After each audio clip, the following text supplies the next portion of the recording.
السلام عليكم ورحمة الله وبركاته. مش هطول عليكم الفيديو عشان عارفة ان في ناس كتير مش بتحب الفيديوهات الطويلة. انا ام احمد من الصعيد. ام احمد مصرية صعيدية كوميدية. هحكي لكم حكاية كده مش هتاخد معاكم دقيقتين يعني بالظبط. في واحدة كده بلدياتي قالت ان هي بتبيع فراخ 45 يوم بالظبط كده وتبيض.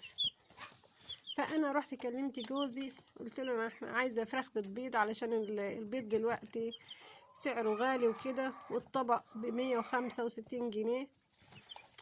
بس وقال لي ال10 فرخات بكام بقى؟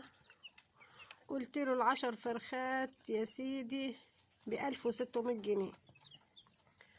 وبعدين قال لي ايه خلاص انا هقبض بقى واديك المبلغ ده. اداني 800 جنيه وقال لي لما اقبض هديك الباقي. تمام معايا؟ فرحت كلمت اختي وقلت لها انا هشتري 10 فرخات ب1600 جنيه.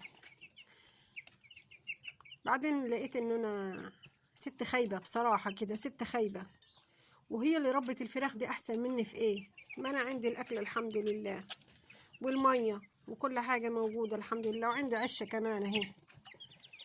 بس فرحت ادتني رقم واحده كده قريبه من هنا، قالت لي الست دي ممكن تلاقي عندها ال10 ب300، وعندها اكبر شويه 10 ب400، ال10 ب500 زي ما تحبي.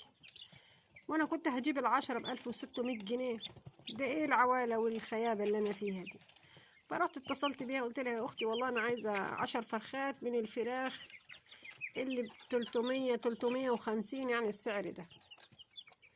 فرحت اخدت بعض بقى ورحت جبت الفراخ ب700 جنيه. 20 فرخة ما شاء الله اللهم بارك، 20 فرخة ب700 جنيه.